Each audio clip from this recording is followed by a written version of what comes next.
Let me start with a story. I had just graduated with my master's degree. I had moved to New York and I started my first job. My first presentation happened to fall on Juneteenth.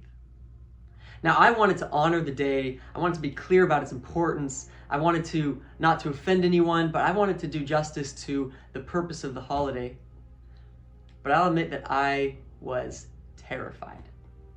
I spent all night the night before the presentation preparing my thoughts. I skipped breakfast. I didn't drink anything. And I went into the presentation really, really nervous. 15 minutes in, I passed out while talking. Here's the point. DEI conversations are uncomfortable. In fact, a recent statistic showed that 38% of people across all demographics feel uneasy talking about race. That's right, it doesn't matter if you're black or white or Asian or Latino.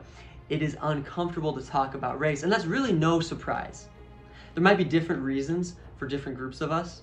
For many of us, especially those who grew up in the 80s and 90s during the golden era of color blindness, we were taught to believe that racism was over. We learned to ignore race, to pretend it didn't matter, and to say things like, "I don't see color." My own family would whisper someone's race if it ever had to be mentioned. That approach left me and many others without the tools to talk about race. And so when the topic comes up, it feels awkward, even scary. Some people worry about offending others. Some people don't want to make other people feel sorry for them. And some are just afraid of saying the wrong thing. But here's why these conversations matter.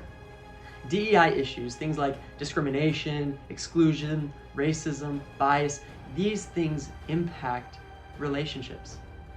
They make work more awkward and harder to get done. And if we ignore them, we'll stay stuck in that awkwardness. Our teams will hurt. Studies show that diverse and inclusive teams do actually perform better. According to McKinsey, they consistently outperform homogeneous teams because they bring fresh perspectives and innovative solutions. Whether you want to feel more comfortable addressing tough topics, improve your team's competitive edge, or simply build a culture of belonging, DEI conversations matter, and you have an incredibly important role to play in creating a workplace where they can happen in a healthy and restorative way. That's what we're going to focus on during this course together, and I'm excited that you have decided to join us. Let's learn how to do it together.